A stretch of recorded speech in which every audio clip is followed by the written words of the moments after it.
Hey everybody, Tim Kawakami here, 49ers Plus Minus New Year's Day. New Year's, a holiday edition of 49ers Plus Minus with my co-host, Matt Barrows of The Athletic. Lots going on. Obviously, a humongous game against the Seahawks on Saturday night. I don't think we have to go back over the discourse over the 49ers grumbling about 2 short weeks in a row. This is the way it was. They did not draw the Sunday night game. They're not the number 1 game on the list. Too bad. Sorry about that, 49ers fans. But this is a big game. Period. This is the work week you've got, as we always do to start these kind of late week episodes, especially for one this important for a game for the number 1 seed in the NFC playoff tournament. Barrows, who's going to likely to be missing this game, you think, just based on what they've been doing in practice? Well, or what they haven't been doing, which is, actually being present. Trent Williams, left tackle, which normally would be cause for panic at this time of year. Oh, he's been healthy, and here they are going into this huge game, this Week 18 game, and he's probably not going to be there. But Austin Pleasance was so efficient, in substitution, all but 1 snap on Sunday, that's been allayed a little bit. Now, he wasn't going up against the world's greatest pass rusher. The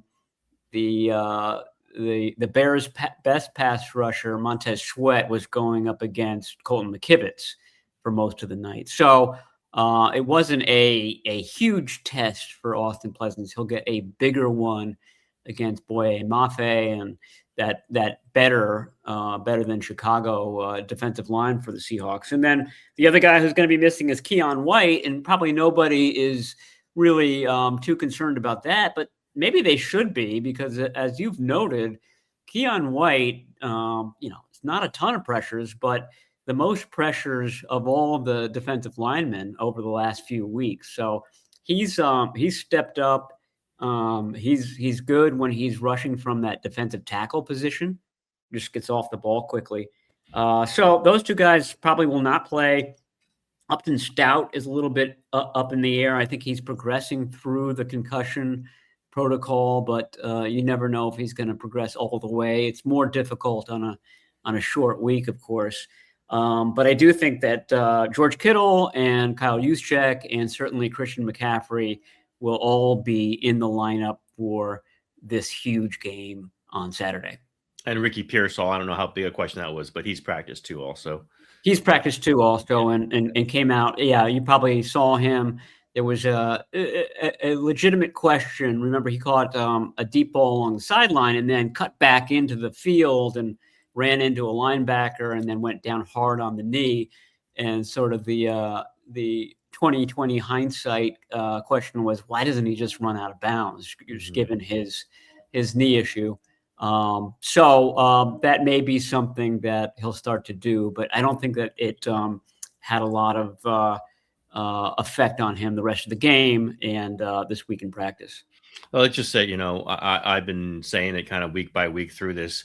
If somebody is banged up and does not practice on the 2 important work days, usually Wednesday and Thursday, because this game is on Saturday, it's Tuesday and Wednesday. If they don't practice both days, they are not likely going to play. And I think fans should just get used to that. No matter what Shanahan and Lynch say, they're going to try to sound optimistic. They're going to say there's a chance he's going to play, like I said about Kittle last week. If he's not practicing those 2 days, he's not going to play. Very, very likely. Now, you get into playoff game, maybe things are a little different, maybe with a vet. Like if Trent Williams into a playoff game doesn't practice 2 days, maybe they're going to hold out hope. But beyond that, they're not going to play. This is how you prep for a game. You practice at least one of those days. And if you're not a veteran, you practice both those days. That's how you prepare. If you have not practiced those days, you're not prepared in Kyle Shanahan's mind. And largely I would agree with that. So probably almost certainly going without Trent Williams and Keion White. That's something to mark down. I think Seattle has its own injuries. Rashid Shaheed, their really good punt returner, like their second best receiver in concussion protocol. I don't think he's going to play. There probably are some nicks, but important to underline all those things. And let's see how Austin Pleasant's done in the second game, right? You never know. But he really was worth noting how little you talked about him. As Shanahan says, like, we only mentioned his name once. I feel like saying, Yeah, you're not talking about the broadcast. You're talking about like within yourself. So are you like ripping guys when they're like probably is ripping guys when he sees a mistake? Like, what the hell is Yeah, he? wondering what he was talking about there, whether it's, okay, it's 3rd and long. Do we have to call a play that sort of protects Austin Pleasance? It may have been the sack play. Purdy was only sacked once, and it was on a very wide rollout to his right, so away from Pleasance. And, the guy going against Pleasance just kind of went around him, a long loop, which usually in a normal pocket is exactly what you want if you're the 49ers. The guy's basically out of the play, but such a slow developing play that the defensive end eventually caught up with Purdy and then hit him from behind. But so to me, I don't know if you give him a demerit for that one, but that was one of only 2 pass protection issues he had in a full game. So I thought it was a strong game. It'll be interesting. He's gotten a lot of attention this week. Sometimes it's easier just to, I have to go in, and you don't ever kind of have to think about it. You don't have to worry about it. You just have to react. So it'll be interesting. They like him. I mean, they like him in the locker room. They like him in the offensive line room. He's been an easy fit into that team. So I would imagine that he's somebody that they want to keep around for the future, and maybe to be that swing tackle that's been so elusive to them. We'll talk more about this in the offseason, but Spencer Burford is a free agent. Ben Barch is a free agent. A couple of guys on that offensive line, they're going to have to make decisions about. And I would think that Austin Pleasance, I think that he would want to come back, because he's been, basically a vagabond to this point in his career, going from practice squad to practice squad. And it feels like he's finally found a home here. And then, of course, the 49ers could use tackles very, very heavily. There's sort of an interesting case in point. I mean, they do not, as we know, usually draft tackles or offensive linemen in the early rounds, and they hit the bargain bins. They think that they can kind of find diamonds in the rough. And, maybe if Pleasance has a second straight game, that's true, that they can identify these guys and take cast-offs from other teams, look at their skill set and say, okay, if he gets a full off season with us, we can turn him into something. And that's what happened with Austin Pleasance. I don't want to. We've already talked way too much about Austin Pleasance, but 2 things. I'm going to make this even worse. Shanahan pointed out, like, it's been good that he practices almost every Wednesday, because Trent Williams does not practice. So he talked about how Jalen Moore got extra reps that way, and it really helped Jalen Moore and then to play when Trent got hurt in the past. That's a great point. And 2, it's a lot better to be doing this at Levi Stadium for a young tackle that's never played very much, as opposed to going to do it in Seattle. Like, I think if this game was in Seattle, it would be a massive crisis. It would be like, what? They'd have to put Kittle over there because the snap count gets screwed up. You have to go silent count. I mean, how many times have we seen the Seahawks defensive line just destroy the 49ers offense? Not recently, by the way, but many, many times they just get overwhelmed because the sound, because the reaction time, all those things. So those 2 things, which just does lead me back to just the enormity of them winning in Seattle in week 1. Now they've done this. This is Brock Purdy wins in Seattle. Brock Purdy is 6-1 against the Seahawks if you include the playoff game, which obviously you should. This is interesting stuff. But that win, if they do not win that game, if Jake Tongas does not come down with that touchdown pass, this game is meaningless. Seattle is the number 1 seed. Seattle wins the NFC West, and the 49ers are a wildcard team. Doesn't matter. All else could be the same. That was a massive game. And also, I think the 49ers match up pretty good with the Seahawks. I don't think it's guaranteed that they win this game, but they do match up. They've just, we're just so used to the Seahawks being this, oh my God, the nemesis Seahawks. They came and kicked the shit out of the 49ers. That hasn't happened recently. I kind of threw out last year, but even then, those are pretty close games. I think they won once and they lost by 3 in this terrible season for the 49ers. I just think there's something about this matchup that's pretty good for the 49ers. Obviously, having won 6 of the last 7. I think the quarterback is it, Barrows. A lot of it is they just got a better quarterback. And I know Darnold won a ton of games, has started off well this year. It kind of, you look at the stats, they're not very good overall on the season. I just think that's where the 49ers have beat the Seahawks in the Purdy era. And I think that's where their edge is. It's a big edge, in my opinion, going into this game.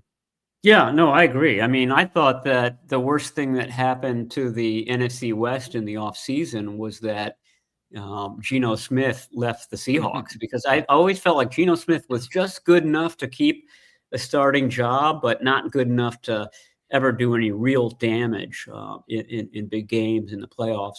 And so the question is whether the Seahawks have, improved or dramatically improved with Sam Darnold. And I think that they have. But you're right. I mean, he's still flawed in some ways. The processing, the decision making, every now and then, the old Sam Darnold still rises to the surface. And so that, to me, is the question in this game. I mean, make Sam Darnold uncomfortable, and he might make a mistake. The question is whether the 49ers can make Sam Darnold uncomfortable. And so that's well, I guess we'll get to our predictions at the end of this podcast, but that would be my major concern, is that they've got a good running game. It's a little like the like the Bears. The Seahawks have, one really good receiver out there, Jackson Smith-Njigba. He would be like the Luther Burden the other night, and they've got a strong running game.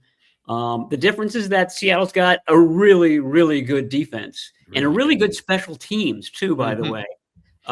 If you're ranking special teams in the league, the 49ers are up there. They might be the second best special teams in the league, but the Seahawks might be the best one. So it's really a well-balanced team, certainly more well-balanced than the Bears were last week. It's going to be a tough one. It's going to be rainy, although we're recording this on Thursday morning. And as of right now, and it's been changing constantly, but it does seem like there's going to be a window for the rain in, basically around kickoff. It actually may be partly sunny at that point, with then some very light rain occurring in the second half and throughout the evening, but certainly not a torrent. And here's the thing. The 49ers have had a very odd practice week because it's two straight short weeks of preparation, and Shanahan wanted to give them as much rest as possible. Sleep and rest have become dominant themes, much more so than 10 years ago when everyone raced to get into the building. You wanted to show that you were the first guy in. Now it's, we don't want to see you before 10 a.m. We want you to sleep in, get 9.5 hours, et cetera. So they've had two basically walk-through practices, and they've both been at Levi's Stadium after 5 p.m., and they've both been in the rain too. So that's been sort of the Brock Purdy thing, is that he's had rain games that he's had to play in, but it's never rained that week in practice. So he's never gotten to sort of train for the same conditions that he's going to be playing in. And that definitely has been the case this week. He's been throwing with a wet ball. Today will be probably one of the more extensive practices that they've had. And it's around 1:00. And it'll be on the usual practice field, but it'll be wet out there. I mean, it's been raining all week. So it'll be interesting to see whether he performs better in wet conditions after practicing in wet conditions, which I don't think that he's had to this point in his career. That's our standard meteorology Matt segment. If I could just say the word, we could get a sponsorship or something. I need a green screen behind me. We got a cold front coming in from the north, and you just have inject Purdy's hands into it, and the ball. I don't know. There's something there, and let's just say not extensive work. Yeah, this will not be a hard working practice. This is he just means in the rain. There'll be most of the time will be in the rain. Fans get jumpy on stuff, so let's just be clear. because the game's on Saturday, this is essentially a Friday-like practice, which is light. But they've had light practices throughout, as you would imagine. Asked Shanahan about it, and he said, yeah, they're just cutting down. Like they're backing everything up so players can sleep and get their rest, which means they're cutting some meetings. So something has to give, because they don't want the players to be there till 8, right? They don't want that either. So they're trying to get them out of there as about the same time as usual. But with the late practices, that means there's going to be cuts. That means it's going to be playoff. It means, it's tough, like, do the media stuff. Like there's very little excess time they've got for everybody. If next week they have the bye, guys, the media is going to be all over that place, because we're going to hopefully get a little extra time with them. I'm sure counting on it, Barrows. I know people really care about what I'm doing, but I had like 70 seconds with Purdy yesterday. It was like, wow, this is going to be really that's the real incentive to get the bye is to get so that more time. These guys can have extra Tim Kawakami FaceTime. I mean, during the week. That's part of the rewards. That's part of the rewards of all this. Any other major things you're looking at in this really large game besides the quarterbacks? The ability to stop the run. I think that's. They haven't really played a team yet that's got a great defense and a great running game. So the 49ers formula is to get on top of these opponents and force them out of their running attack. So I think that'll be a test for them. I mean, this is the playoffs. This is a playoff-like opponent. It's got playoff-like, stakes. So this is the best tune-up yet. And the 49ers have been lucky that it's gotten piecemeal more and more difficult for them over the last, 5 weeks? I mean, started out with some kind of only okay teams like the Titans, like the Panthers, and then you graduate to having to play Phillip Rivers, the Phillip Rivers hype train in Indianapolis, and then you get the Bears, on a hot streak. A great second half team. And now you get a very well-rounded team. And this is what you're going to face in January. It is January, where you're going to face later in January. So you're going to face them in January 1, baby. It's a great test. It's a great test of a lot of things. This has been a resilient group, and a group that doesn't, for the most part, that doesn't, overlook things, doesn't get too high on themselves. It's been a very level-headed team, despite lots of iterations of the team. That's been a constant, and that goes back to that off-season meeting that Shanahan had with the team leaders, and really kind of set a good tone for the rest of the year. And they've been sort of kind of using that tone, feeding off that tone ever since. So, we can go back to our usual debate about whether they should have done more at the trade deadline, but I think that they feel kind of confident that they can take on anybody and win over the next 5 weeks. Yeah, we don't have to talk too much about it, but I wrote, and I do feel that they kind of are glad in the locker room that the 49ers didn't go out of their way to get new players at the deadline. These are who we got. This is our team. We're not short of players. We got our players. Obviously, a great defensive lineman would have helped, and no one would have been arguing against that. But I think they kind of like that. They're kind of rallying around that. You guys don't think we got enough without Fred Warner and Nick Bosa and whoever else. And that's always good. And, no shot at Fred Warner, Nick Bosa, but I think they're kind of tired of hearing that. Oh, God, what would happen if Fred comes back? Wouldn't that be the greatest? They would love to have Fred Warner back. I want to make that very clear. They just hate the questioning, like, you need these guys back or else you're not good. They're probably not that good. We've seen it. They gave up over 400 yards to the Bears. But I get the mentality of you guys don't think we have enough. We got enough. So that's carried through. I think there is a limit to how much I can carry you. Obviously, they need the offense to be fantastic to continue to play like this.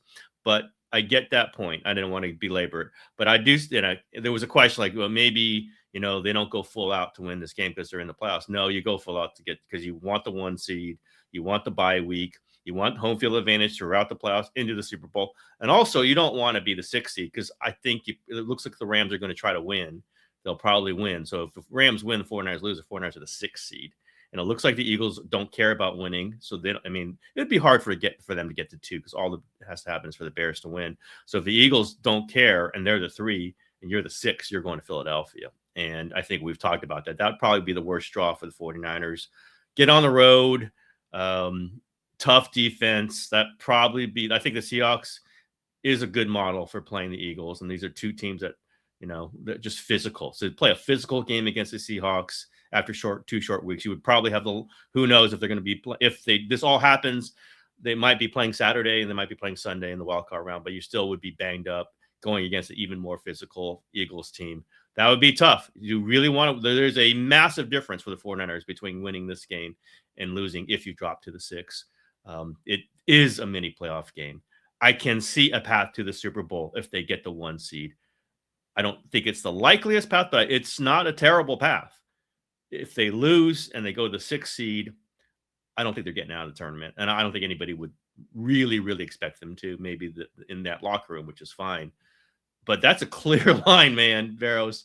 Like maybe a 40% chance to get to Super Bowl if you win that game, and maybe like a 10% if you lose, something like that. That's as big a swing as I can think of. Even in 19, when it came down the last play at the goal line in Seattle, get the 1 seed, that was a great 49ers team. Like that was just a loaded 49ers team that probably could have gotten through on the road. I don't know if it was much more likely they would get through at home, but that you didn't think, okay, it's all over. This swing game, man, Barrows, is as big a 49ers swing game as I can remember coming down to the final week of the season. Yeah, for sure. I mean, your ideal, if you're the 49ers, is that the Rams and the Eagles play each other at some point and knock each other out, which probably wouldn't happen if you have to. Well, they're not going to knock each other. They're not going to knock each other out. They're going to only knock one of them. Well, right. Well, yeah, one's going to knock the other out. But if you have to go to Philadelphia, that's probably not going to happen at some point. I wrote about this today. Like, what is the one team that the 49ers probably should, certainly would want to avoid? And it's the Eagles. They just play such an ugly brand of football. I likened it to that Logan Roy quote in Succession. Remember when he has dinner with his son, one of the later episodes, and he says that, life is not, riding in on a horse. Life is a fight for a knife in the mud. And that's how the Eagles win these games. And I don't think that the 49ers can win a knife fight in the mud. I just don't think that their defense can hold up. And the Eagles have an excellent offensive line. They've got an excellent running back, and they've got a quarterback that can run the ball. And all 3 of those things are kryptonite for this year's 49ers. Oh, and they also have Vic Fangio as their defensive coordinator. That's a tough draw. You if you're the 49ers, you hope somebody knocks out the Eagles. Which is possible, but I just don't think that the 49ers could do it. And even getting through that game would take so much out of them, I think. Forget about the bad memories they have of the last trip to Philadelphia in the playoffs. I mean, awful, awful memories of that one for the injury to Brock Purdy just alone. And then even if you get through that, which you might, but then you have to go get on a plane and probably go somewhere else, maybe to Chicago, maybe to Seattle. Like that's probably most likely is you end up having to go through the Eagles and then Seattle and then maybe the Rams at the end of it. When you talk about lining it up ideally or lining up worst case, that would be the worst case scenario to try to win those 3 games all on the road, all traveling. Well, I guess you would travel if you're on the road. It would be really rough, but that's what this game is so big. That's what you ride your star players. It's going to be Purdy. It's going to be McCaffrey. It's going to be Kittle. It's going to be whoever else they can manufacture to do it on defense. I just think the Seahawks are a decent matchup for this version of the 49ers because they don't test you as much defensively. That there isn't as much, oh my God, how are they going to cover this guy? There's one guy, Smith and Jigba, who's incredible and really hurt them in the game. Yeah, in week for sure. 1. Really good. And you would want Upton Stout for that. It's going to be tough for him, but because I do believe Smith and Jigma lines up as a slot receiver a lot. And that was a full health 49ers defense at that point. That's right. That's right. And it just, that guy's going to be tough, but there isn't another guy that if I'm the 49ers, I'm all too worried about. Darnold can make throws. I'm not trying to rip him, but he can throw the ball to the wrong team and does. Leads the league in turnovers, leads the league in fumbles, by the way. 6 lost fumbles. I don't know if he leads the league in fumbles, but he has in combined turnovers, 14 interceptions, 6 lost fumbles. That's a lot. And Purdy's not, he'll turn the ball over too, but not at that rate. This is just a better match. Again, very even kind of matchup. But the fact that this game is in Levi's, the fact that they've beat them already, the fact that Purdy and Shanahan are on a bit of a run against the Seahawks. So it looks like, a game that the 49ers should go into this feeling good about. We shall see how it turns out. You want to make any predictions on how this game ends, Barrows? I am predicting a Seahawks win. There we go. It might be my fatalistic thing of like, I'm going to have to go to Philadelphia. I'm just accepting my fate here. But like I said about the Eagles, it's just, to me, it's a bad matchup for the 49ers in terms of the strengths. I don't think the 49ers didn't do very well on special teams, for example, against the Bears. Their return game, I mean, it wasn't bad, but it wasn't what they've been getting. So if you're not getting those boosts to help your defense, to help your offense, that's been part of their formula. So let's just say that those are kind of neutral in this game. I just think that I'll put it this way. I think that the Seahawks defense against the 49ers offense, the two kind of strengths of the team, outweighs the strength of the Seahawks offense against the 49ers defense is so big that it outweighs the other advantage that the 49ers have. So I think the aggregate of all three phases favors the Seahawks. I can see a lot of that. I think the Seahawks might just be the better overall team, and they have won 6 in a row, just like the 49ers. So there's a lot that would point me to the Seahawks, other than I just think the best coach quarterback usually wins the biggest games. Not every time. Certainly Purdy could throw a couple picks. We've seen that happen. Certainly Darnold could have a big game against a very circumspect and vulnerable 49ers defense. I just think the team that has it put together at those two spots, when you're just saying it's the biggest thing moment, figure it out. Somebody's got to do it. Somebody's not going to do it. I'll pick Purdy and Shanahan. Again, could be wrong. They could have a good game. The offense could had a great game last week and almost lost, won by 2 yards. So all that could be good rhetoric and mean nothing at the end of the game. But I'll just go with that. The 49ers are on a roll offensively, smoking, plus 400 yards or more last 3 games. They've set a season high each of the last 3 games. They are rolling. The quarterback's rolling. They'll have Kittle back. McCaffrey, it's going to be some tough running, but he had picked up big yards against Seattle in week 1. I just like that, the way that's set up. I like Pinero to hit a big kick. I think after he was back, he missed a few games. He came back. He was a little shaky for a week or 2, but he looks great now. I think it's set up to be. Remember, they had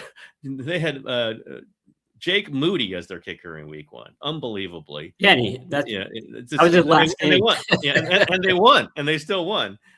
Jason Myers, a good kicker, missed a field goal attempt in that game too. As the 49ers, like every week, they have had a kicker miss a field goal against them, and they just drill theirs after the Moody era. So I don't think this is going to be a blowout. I think it's going to come down to the end. Of course it will. I don't think the 49ers are going for 400 yards on this one. Obviously, I don't think Seattle is either. This is going to be like every 49ers Seattle game, 2017, 22, 24, 21, one of those. I just think the 49ers have it going enough. I don't think they're going to win the Super Bowl, but I think they're going to set themselves up to have a chance to it. And I don't think they have much of it if they lose.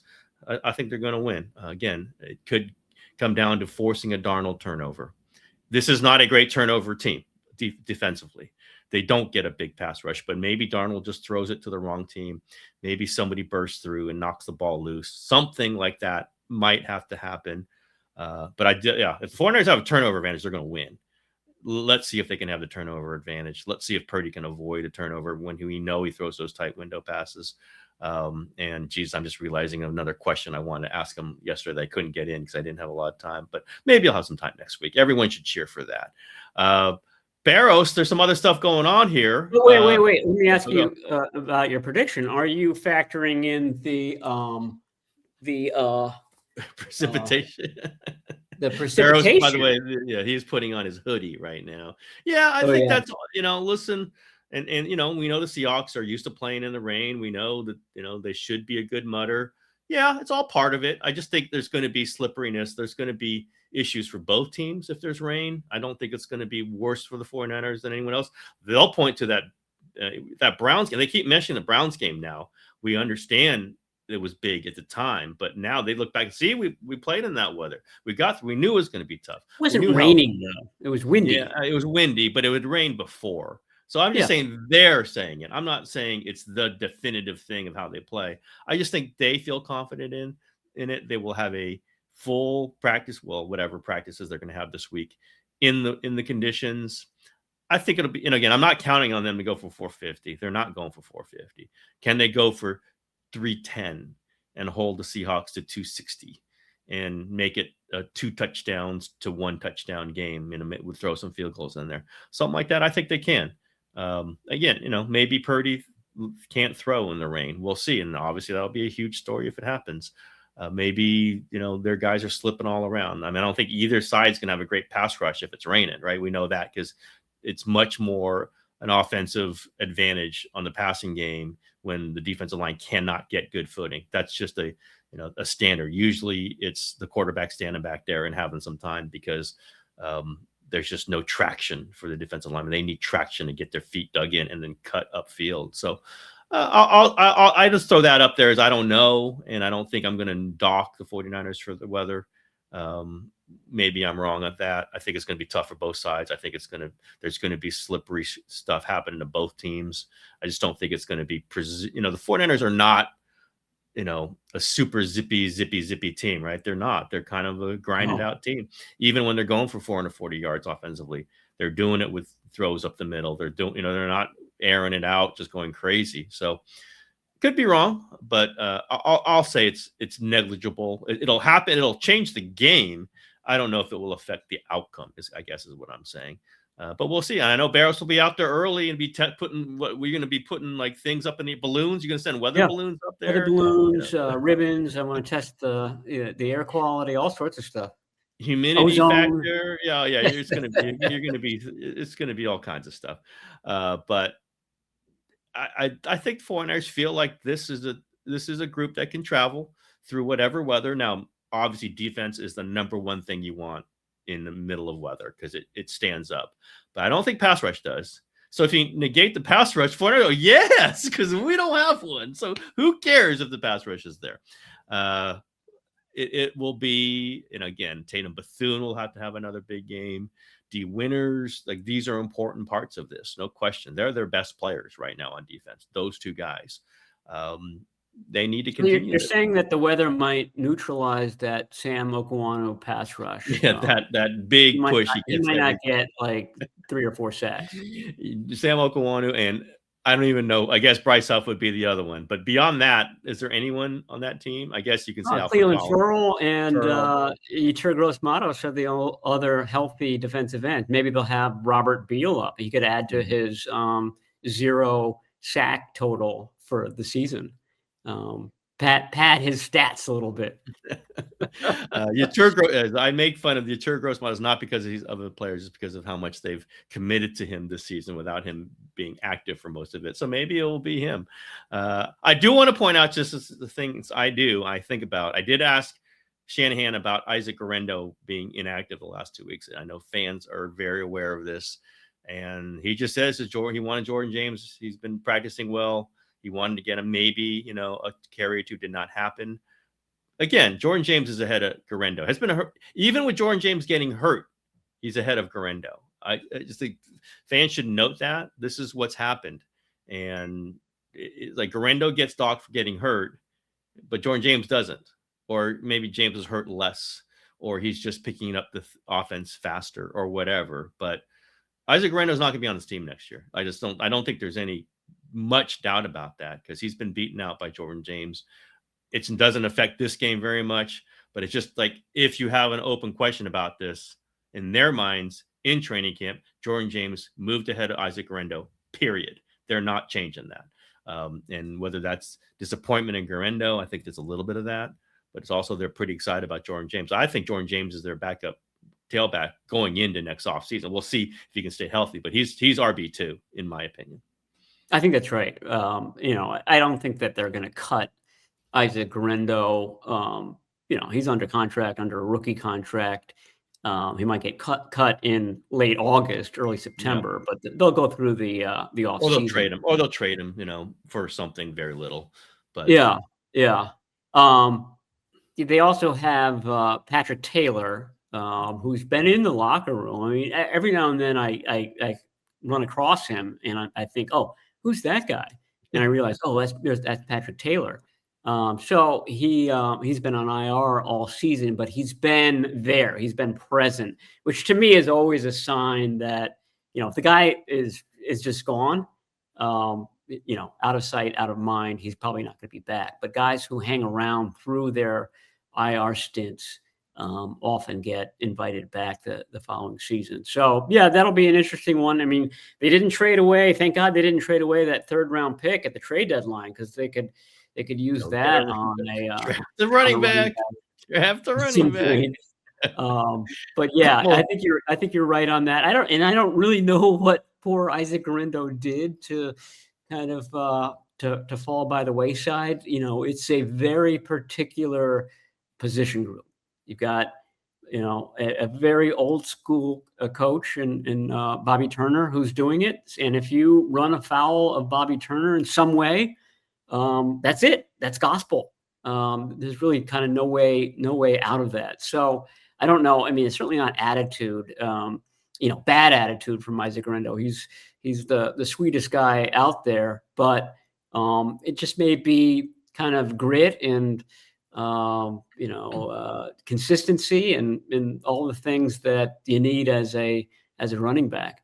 But when all is said and done, it'll be worth it to do a story on what is it that makes some of these guys, run afoul of the 49ers at that spot. I mean, it's a long list now. Ty Davis-Price, Trey Sermon, Isaac Guerendo. There's something that these guys that they liken these guys to draft them fairly high, and then they just Who was the Utah running back who retired?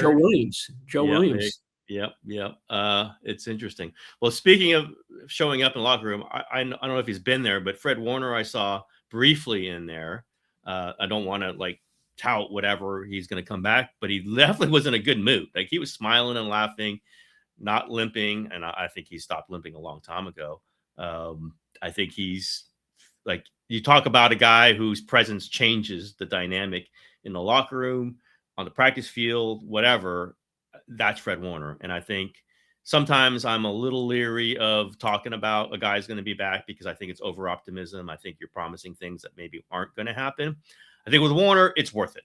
It just gives people like, this guy is a superstar who's going to be back. And even when I said maybe they get tired of hearing about Fred Warner, that's just the outside stuff, like, oh, you're terrible without Fred Warner. They do know how much it would help them to have Fred Warner back in there whenever it's going to be. I would think the earliest would be for an NFC Championship game, maybe for the Super Bowl. But just seeing him in there does change the way you feel about this team. They got a lot of stars, even when the guys are hurt.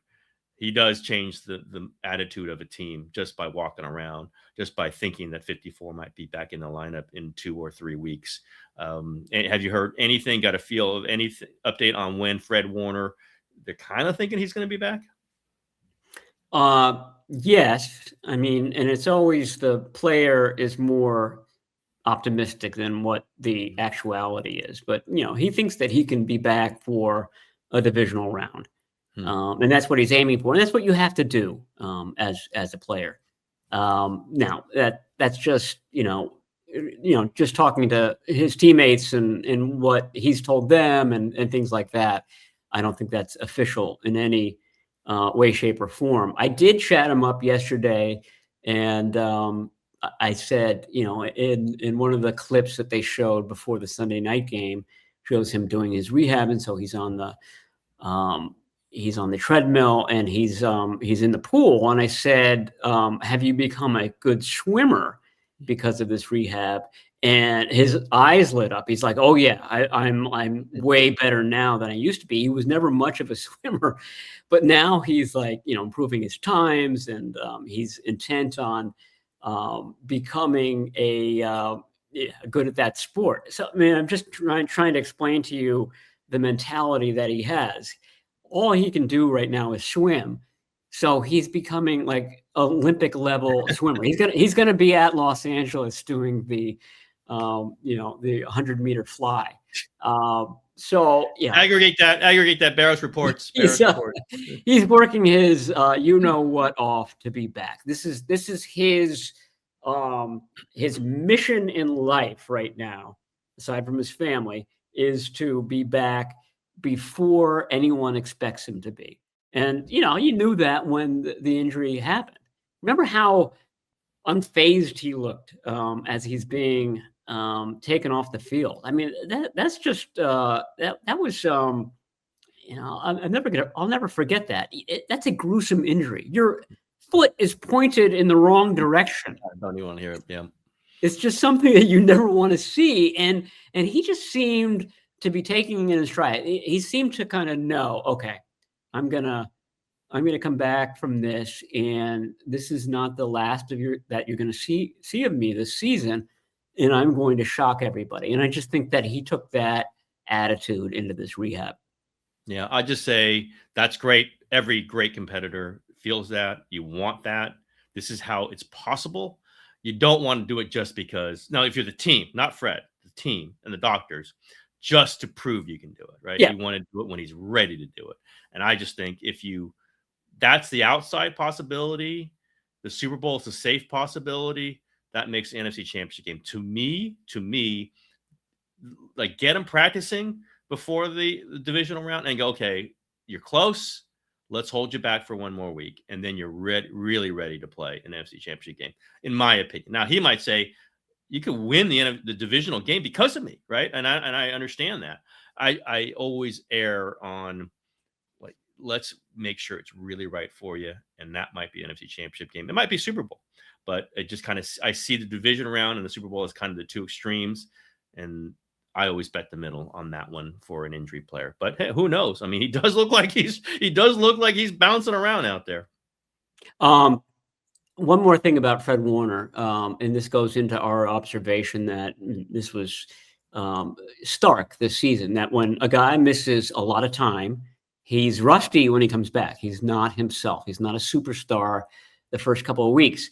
I wonder whether the right maneuver for the 49ers would be to keep Tatum Bethune at middle linebacker when Fred Warner is ready to return, and play Fred Warner at that strong side spot, which has been, a huge problem spot for the 49ers this season.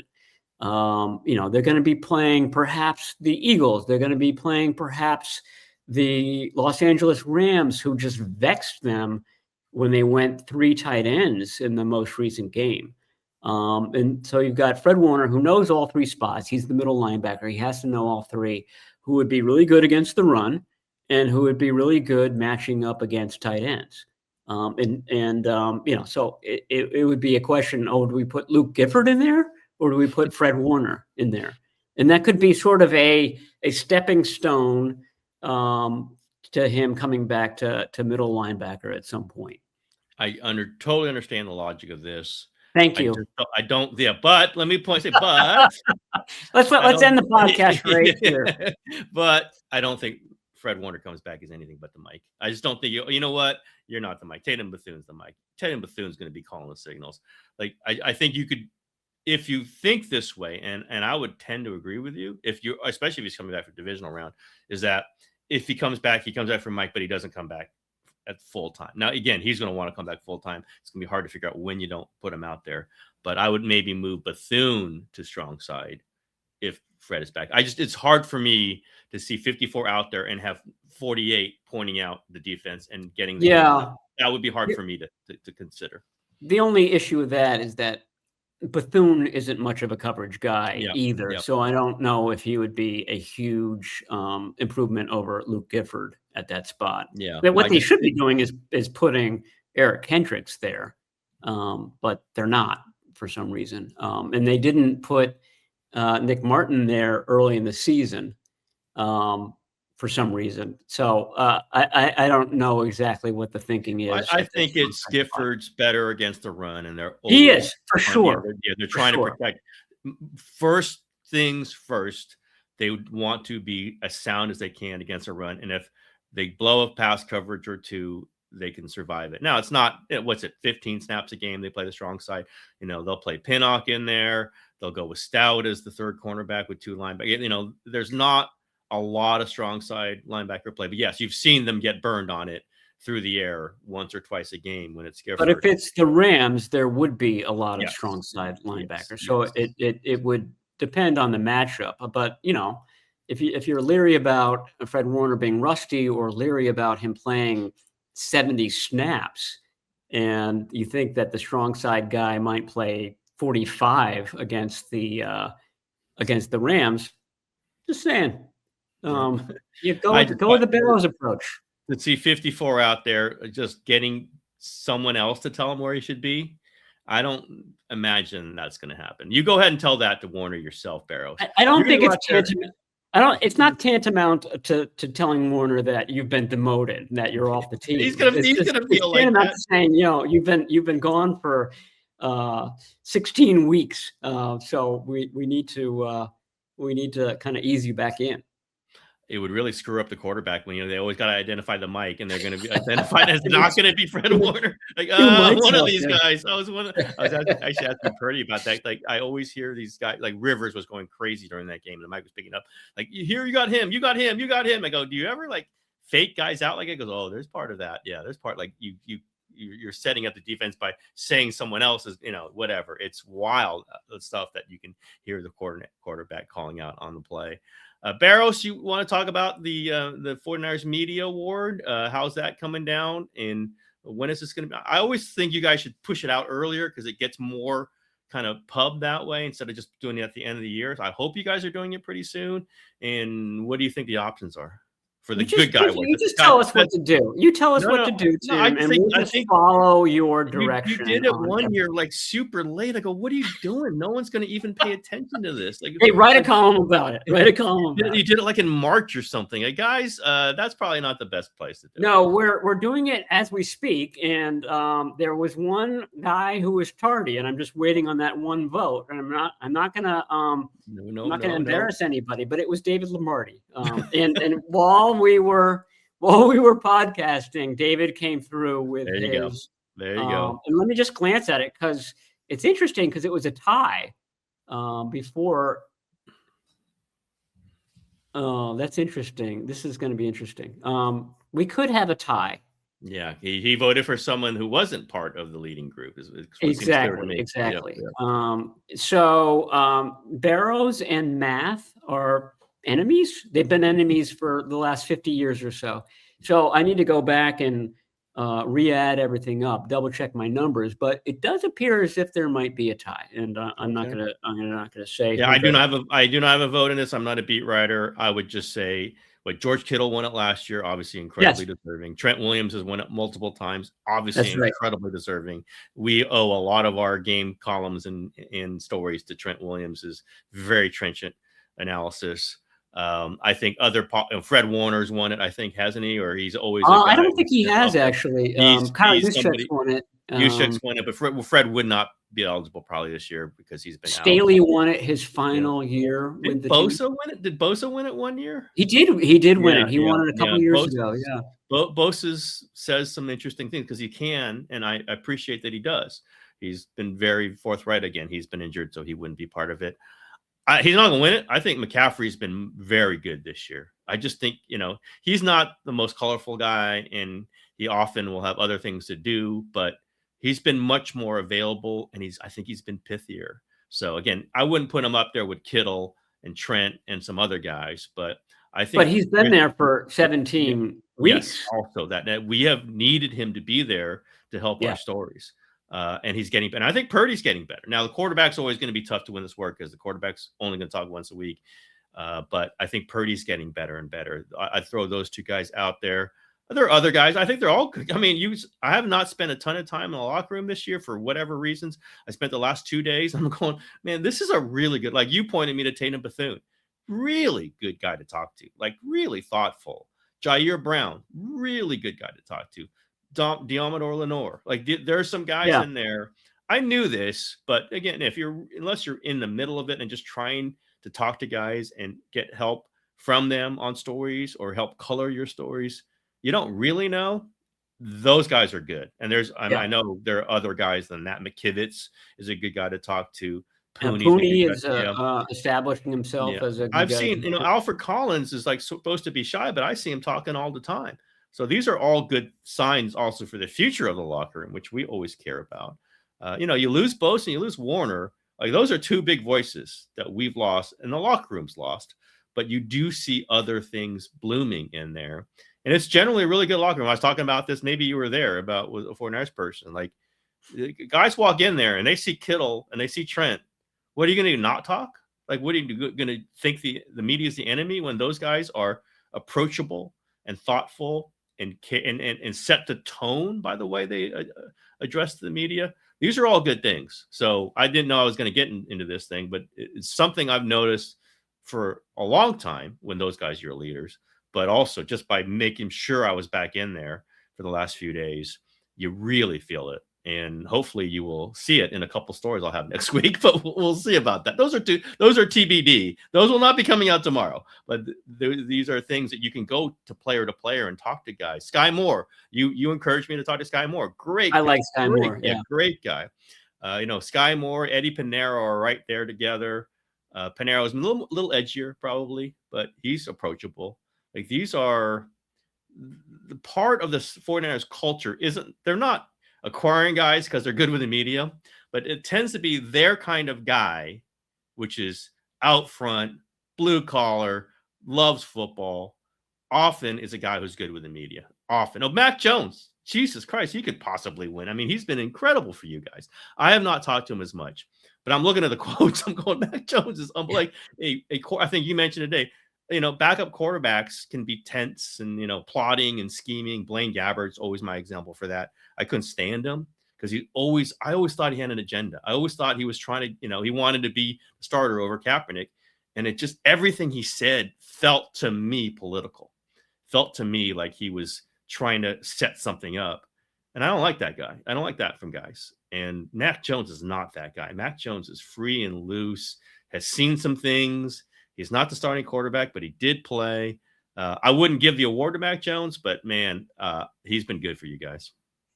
I mean, the Saints writers, when the 49ers acquired Thomas Morstead, he's been three of them wrote me and said, "Oh my God, you're so lucky. Yeah. Thomas Morstead is the greatest guy in the lot," and he is. I mean, he's like a encyclopedia of knowledge.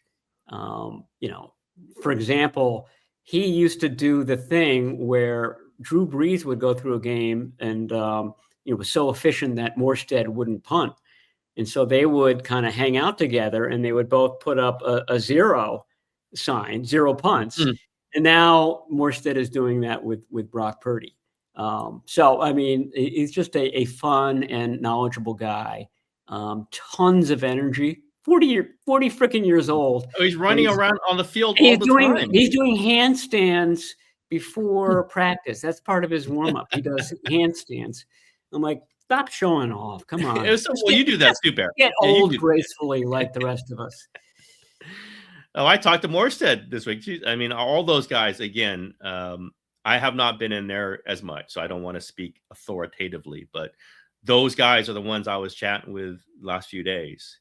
And I used to come back from, I did not think the locker room was bad. Certainly, it's been a good locker room for a long time. But then Shannon has even said he inherited a good locker room. They had Buckner and Armstead. Those are really good guys. Set a tone that, this is a chatty bunch of people. They're chatty with each other and they're chatty with us. And I think it helps our stories. If they were angry with us and they still won, we still praise them 100%. I want to underline that. You still praise winning teams. But that this group is led by guys who are open about things. It just helps stories. It helps fans know the team better and know how the team works a lot more with a lot more details. And I think that's something fans and listeners should appreciate. Yeah. All right. You got to clear out your stuff for Super Bowl stuff, right? Media rooms, clear it out tonight. All in a box right now. Wow. It is something. That's another thing to see. Like the NFL's coming in and taking over the media room starting today or tomorrow, I guess. And that's not the only room that's taken over. They're not taking over all Levi's. The 49ers will still be practicing and playing and meeting. But there's definitely some rooms that are being taken over by the NFL. A lot of people like to go down there and write after games in the media room. Not me. Barrows used to do that. But you cannot do that. It is closed. Like there are going to be parts of Levi Stadium that are closed off to everything but the NFL starting tomorrow. Will be interesting as the 49ers kind of maneuver around that. And on Super Bowl week, they're out of there. They cannot be at their team headquarters on Super Bowl week. They will be at the hotels. Interesting question. Someone asked, can they go home during the Super Bowl week or they have to stay at the hotel? I think during that last week, they have to stay at the hotel. Yeah. I don't think the NFL wants players wandering around other than in the, the scripted times they have off to be anywhere but the hotels because the security concerns, and they lock them down. So, it will be very different to be at Levi Stadium, practice at Levi Stadium, have your meetings at Levi Stadium, do all your media at Levi Stadium, and then during Super Bowl, you are not allowed to go anywhere near Levi Stadium until game day. It will be pretty interesting if they get there. All these conversations is if they get there. All right, Barrows, anything else? No, that's it. There's a lot more, but we'll save that for another podcast. Hefty episode, but there's stuff going on. Yeah, we're at 57 minutes, TK. Yeah, this could be a record. This is good stuff. This is when it gets good. We got many topics to left. We got a lot of stuff. We'll have tons going in next week. If it's a bye week, we can get a lot of stuff off the plate. If it's another playoff week, if it's a travel, it might be a little tighter, but we'll obviously do 2 shows next week too. All right, everybody, that is the show for today.